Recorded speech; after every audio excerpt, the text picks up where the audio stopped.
Yo, no vilo me do bena me sia me va gben kefe avala je nko nyenye dem ne nya me ne va mojija gbade na subscribe. Subscribe ya le vevede. Ne subscribe voilà que man ma video play amen envie. Akpe dada na mi yo fete le video ma pa mi yo le subscription wala video te. Mi awale doji. Agbe fe nu me wa phone cho ya nya be efie ye nu wufe. Mi agede 2022 me.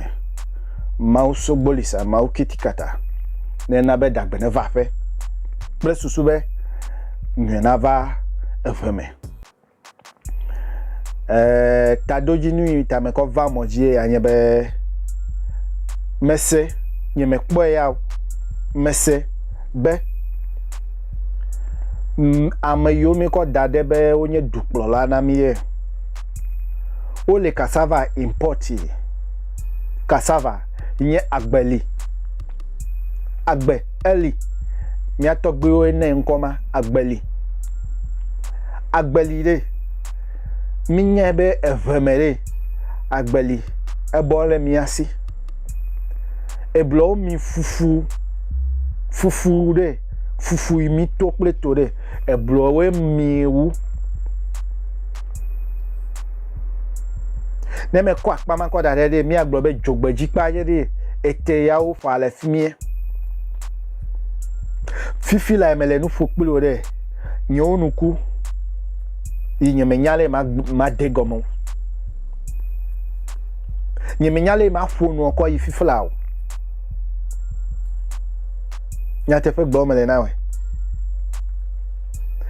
yata mele gbobe ameyomi na nko be politician we o menye dukplola o dia no mi ma ko sokple mi afa fia we o ama video ya na wa sofia de sibede no je aye no bobe agbede leke wati wa wona agbe ne tro na mi leveme e chile jajale mi agbo 24/7 zakblam keke agbele yo ho megbe ne fede tore agbele ado ne kuwa me wa dafa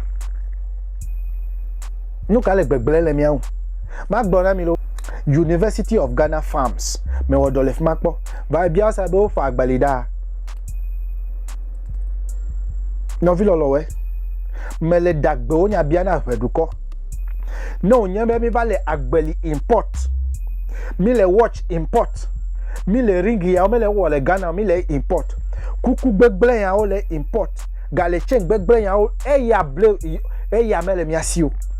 factory ka ele mia Ghana si o le singlet wo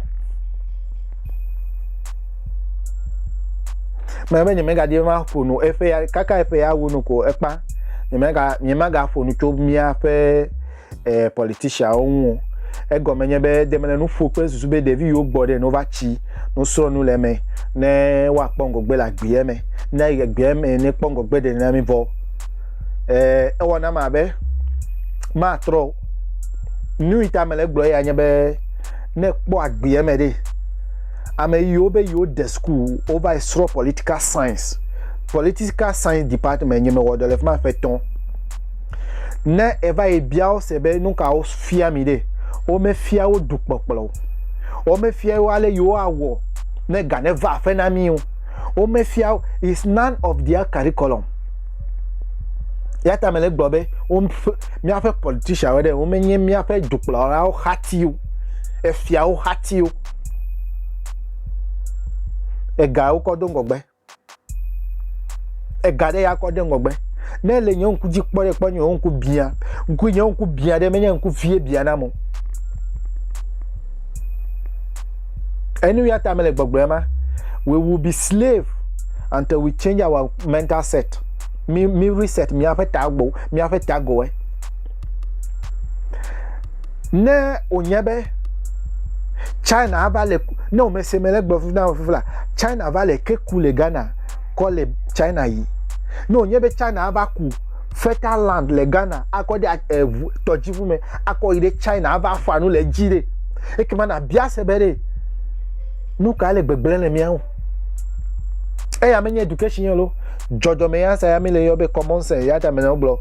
common sense family they will be families forever and there is no one amade ke me la gbe ya me ati won debate common sense o me be jatare e fe ya akole la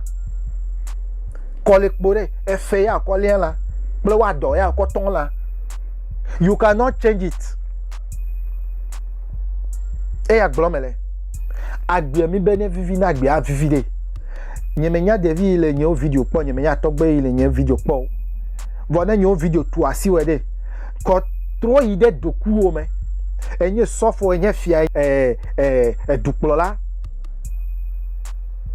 bia doku o sebede no nyebe agbeli mi ate wa fale mi afa ko megbe wa do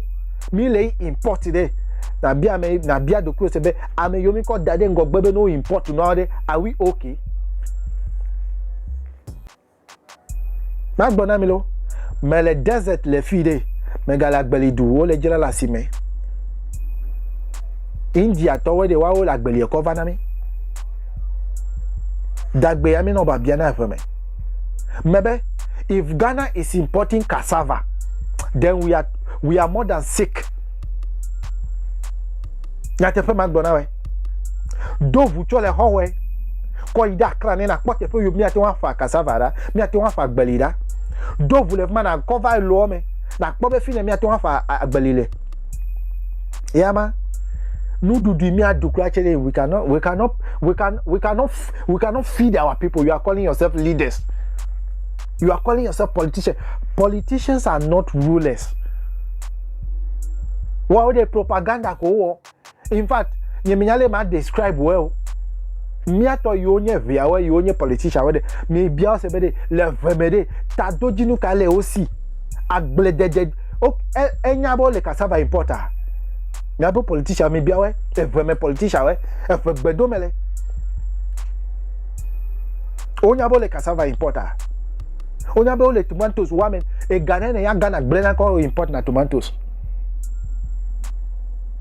nchome po mi ato yo le ko yene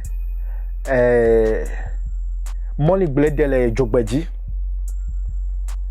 had perfume rice ta o da si money yo ble la mo fa ble me had perfume rice ta had importation ta amede wo money ko da de o be asie bobo kaka you mate wan jira money e le Ghana gbo me you see how we are thinking ame yo mi ko da de ngogbe ma hey, I put too much of my heart inside, you know. Me kon yo sisele la me veve sese yo me meto. Me kon no fole moji. But ma da se la pa on, ma no wan si di de o fia me we. Enyu me no glo wa post chata wa le di de aten we. Me no nya ma glo wa post chata wa le di de aten we. Wo de ta video wa kon no so fo de po. Bon, Yesu Christ au to o le te fede da la gbedu me da si la gbema o mi ana wan si dido po e ma cover moji e ya de agbeli to ya de like I can't comprehend with it me le wu buka ka ni me le go me so agbeli mi gale importi ni ma ka cho de ma mi le ayi ple nu zime o fete importi o le importi millions of dollars. Ya du me viola fozole ile gbogbo e dole owu ya no mobile money dey wa ko tax code that jina we why can't you subsidize those things agbe mi be ni vivi ya takwe me ma ko ya ko that money because menya sale e un penu ye mi ame yo mi globe we have fertile land ya mi gale agbeli import cassava import le camionneur tomatoes import. Are we okay? No jokwa black coat painting ya no yibe yo nya agbalen kanya maga bleke the fact that you are in court doesn't you are not better off but ame mele fifi la ewo ile yen po nyemenyon we mele fifi la ewo ne ile ko fe me nyemenyon we amegbeto mi mi le ya gbo ku amegbe mi afete mi so ame podo kube yi kokoro apa yi lolo apa yi nyagbale wa medede magdona we de me ba do ami ede ami afavi ye ma do amede fifla. There is nothing to brag in this life at all. Me apete opportunities ko mami Bigate le fuma de no de ya da pe ne do va je no jino do va jame de le Uganda de anyene Uganda wa jile aha you can't choose a mother ta pa mother say akuma ko dade nobody is better than anybody we are all equal politician ore eni medima gba ko nyebe o male mi afa nwe buo no le mi afa nwe bu de mi je popo le feme ele fefe de nam mi je mi afa nwe popo le feme akpama ele fefe de nam no vi o me fo no didi me bia dagba na me sia me mi anoka me